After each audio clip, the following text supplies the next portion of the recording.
آؤ میں تمہیں وہ اس بارگاہ پہ لے جاؤں جس نے سب کو شان عطا فرمائی ہے۔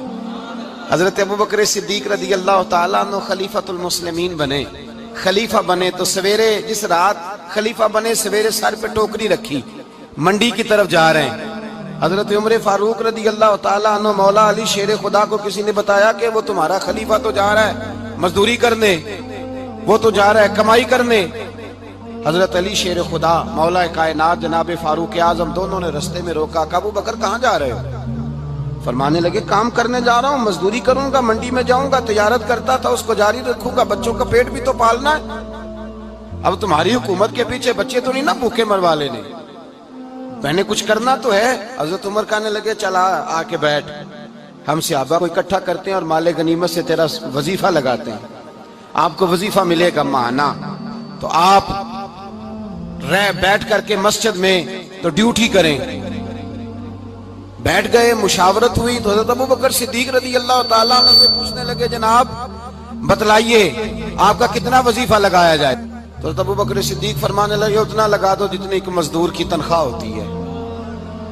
تو ایک صحابی بول کے بڑے میٹھے اور دھیمے لہجے میں کہنے لگے ابوبکر اگر تیرا گزارا نہ ہوا تو، اگر تیرا گزارا نہ ہوا تو حضرت ابوبکر صدیق فرمانے لگے اگر میرا گزارا نہ ہوا تو میں مزدوروں کی تنخواہوں میں اضافہ کر دوں گا، اگر مزدوروں کے گھر جلنے لگیں گے تو میرا بھی چلے گا، میں ان کی تنخواہیں بڑھاؤں گا صرف اپنی۔ تو مزدور کے حقوق کا تعین کیا۔ سب سے پہلے تو میرے نبی پاک علیہ السلام نے منع فرمایا، فرمایا جس کو مزدوری پر رکھو پہلے اس کے ساتھ اجرت طے کرو۔ حضور صلی اللہ علیہ وسلم نے فرمایا جب تک اجرت واضح نہ ہو جاؤ کسی کو کام پر، جب تک اجرت واضح نہ ہو جائے، مکمل نہ ہو جائے کہ کیا دینا ہے، طے کریں۔ کیا لوگے جو جناب دے دیں گے لے لوں گا، شریعت اس کو پسند نہیں کرتی، محبوب نہیں رکھتی۔ پہلے اس کے ساتھ پہلا حق مزدور کو یہ دیا کہ اس کی اجرت پہلے، بولیے اجرت پہلے اجرت طے ہوگی، یہ پہلا حق ہے۔ اور مزدور کا دوسرا حق کیا بیان کیا میرے نبی پاک نے؟ فرمایا جب، اور یہ ایسی اعلیٰ بات ہے کہ جتنے حقوق لکھنے والے ہیں نا، جتنے بین الاقوامی سطح پر انسانی حقوق کا چارٹر بنانے والے ہیں، وہ کہتے ہیں کہ یہ ایسا نقطہ حضور نے بیان کر دیا ہے کہ اس سے آگے کو بڑھ ہی نہیں سکتا، یہ ایسی بات ہے کہ جس کی شرح بھی کوئی نہیں کر سکتا۔ میرے حبیب کریم علیہ السلام نے فرمایا پہلے طے کرو، اور کیا خوبصورت لفظ ہے، قانون بنا دیا۔ فرمایا جب مزدور مزدوری کر لے تو اس کا پسینہ خشک ہونے سے پہلے اسے ادا کر دینا، اس کا پسینہ خشک ہونے سے پہلے اسے اس کی مزدوری دے دو۔ ایک صحابی اپنے خادم غلام کو مار رہے تھے تو میرے نبی پاک تشریف لائے، فرمایا کیوں اسے مار رہا ہے؟ حضور غلطیاں بڑی کرتا ہے۔ تو نبی پاک نے فرمایا جتنا تجھے اس پر اختیار ہے نا اس سے کہیں بڑھ کر میرے رب کو تیرے اوپر بڑا اختیار ہے۔ کہ حضور یہ بڑی غلطی کرتا ہے میں آخر کتنا معاف کروں؟ تو حضور نے فرمایا اتنا معاف کر جتنا میرا رب تجھے معاف فرماتا ہے۔ پتہ ہے تیری صبح سے لے کر شام تک کتنی کوتاہیاں ہیں، درگزر کا حکم دیا۔ پہلا حق یہ دیا مزدوری طے کرو، دوسرا حق یہ دیا پسینہ خشک ہونے سے پہلے ادا کرو، تیسرا حق یہ دیا کہ اس سے درگزر کرو، غلطی ہو جائے تو درگزر کرو۔ تو یا رسول اللہ مزدوری کتنی دیں؟ میرے نبی پاک بخاری مسلم حضور سید عالم صلی اللہ علیہ وسلم نے فرمایا مزدور کا حق بیان کیا نبی پاک نے، اور ایک بات ارشاد فرمائی تو اس کے اندر کئی پہلو، ایک حدیث میں کئی پہلو بیان فرمائے۔ حبیب پاک نے فرمایا جیسا تم کھاتے ہو ویسا ہی اسے، بھئی بس ختم ہو گئی بات۔ اتنی بڑی بات کر دی سرکار نے۔ کبھی دیکھا ہے آپ نے کہ مزدور کو ایسے کھلایا جا رہا ہو جیسا مالی کھا رہے ہیں؟ حضور نے فرمایا بھئی مزدوروں کا حق یہ ہے کہ جیسا تم نے کھانا ہے ویسا اسے کھلانا ہے، اور فرمایا جیسا تم نے پہننا ہے ویسا اسے پہنانا ہے۔ اور پھر میرے حبیب کریم علیہ السلام نے ارشاد فرمایا اس کی ہمت سے بڑھ کر تم اس پر بوجھ نہیں ڈال سکتے، جتنا کام وہ کر نہیں سکتا اتنا تم اسے دے نہیں سکتے۔ اور فرمایا اگر اتنا کام دینا ہے جو اس کی ہمت سے زیادہ ہے تو میں اس کے مالک کو کہتا ہوں وہ بھی اٹھ کے مزدور کے ساتھ کام پہ لگ جائے، اٹھے اس کے ساتھ کام میں شریک ہو جائے۔ مزدوری کا بھی تعین فرمایا، اور پھر اس کو کام کس مقدار کا دینا ہے۔ مزدور کو